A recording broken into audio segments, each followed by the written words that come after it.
temps pour le meilleur endroit pour prendre son bouquet. Donc, on commence à être dans le vif du sujet.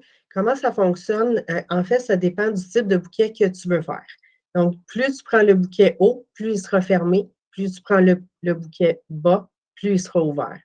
C'est vraiment aussi important de prendre les extensions dans le milieu afin d'obtenir l'éventail parfait. Donc, idéalement, on le prend ni trop haut ni trop bas et on prend dans le milieu. Donc, évidemment, faire attention lorsqu'on prend nos bouquets dans la partie la plus basse parce qu'on ne veut pas tremper nos pinces dans la colle. Fait que c'est sûr que l'idéal, c'est vraiment de les prendre au milieu. Donc, on regarde ici, il y a le bouquet très ouvert, parfait et fermé. Le bouquet étroit, longue base, dans le fond, c'est que la base va être vraiment très fine et le bouquet va être un petit peu plus étroit. Donc, préférablement utilisé sur des clientes ayant beaucoup de cils naturels. C'est sûr que si on fait ça sur une cliente qui a presque pas de cils, ça va faire beaucoup moins fourni que si elle a beaucoup de bouquets. Plus elle a de cils, plus elle a de bouquets possibles d'installer. Donc, c'est ça qui fait la différence, évidemment. Alors, ensuite de ça, on a aussi la base des éventails. Fait que la base de vos éventails pourra donner l'impression qu'il y a trop de colle, mais c'est normal. Fait que, dans le fond, c'est pas compliqué. Les bouquets, là, il y a vraiment une technique pour les prendre, puis ça va être plus facile de comprendre une fois qu'on va être rendu à la journée de la pratique. Mais pour l'instant, on va y aller avec la théorie tout simple. La base des éventails pourrait donner l'impression qu'il y a trop de colle, comme je disais. Ensuite, il résultera un effet plus dense, plus noir et plus intense. Donc, on peut regarder un petit peu l'image ici. Maintenant, si on fait les bouquets larges, donc la base elle va être plus courte, c'est sûr que c'est préférablement utilisé sur des clientes ayant peu de cils naturels, comme je disais, un peu plus haut. Donc, les résultats, c'est sûr que ça va donner un effet plus léger, moins noir, parce que plus c'est ouvert, plus ça fait dégager.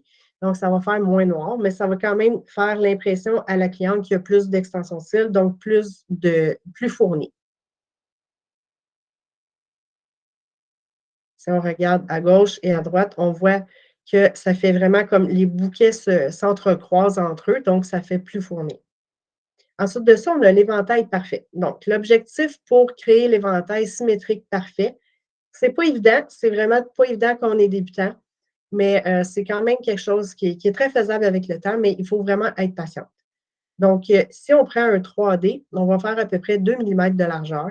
Un 4D, donc si on prend 4 extensions de cils, on va faire à peu près 3 mm de largeur. Si on prend un 5D, 4 mm de largeur et 6D, 5 mm de largeur. Donc, plus il y a de cils, plus l'éventail va être large, évidemment. L'éventail étroit, l'objectif pour créer un effet super noir, comme je disais tantôt, c'est vraiment de les faire plus étroits. Mais comme aussi, il ne faut pas oublier que si la cliente n'a pas assez de cils naturels, ça va donner un effet très fourni, mais très dégagé, pas dégagé, mais plus pâle. Ça va donner un effet moins noir, moins dense. Donc, si on y va ici, on a le 3D, on va faire un petit peu plus mince. Donc, on va faire 1,5 mm de largeur, 4D, 2 mm de largeur, 5D, 2,5 mm de largeur, 6D, 3 mm de largeur. Ça, c'est vraiment si on veut faire nos bouquets étroits. Pour les bouquets larges, donc, si on veut faire un effet plus léger, plus doux, on va faire nos bouquets plus larges, évidemment, pour que ça s'entrecroise plus entre les cils. Donc, le 3D, c'est 3 mm, 4D, 4,5 mm, 5D, 6 mm et le 6D, 7,5 mm de largeur.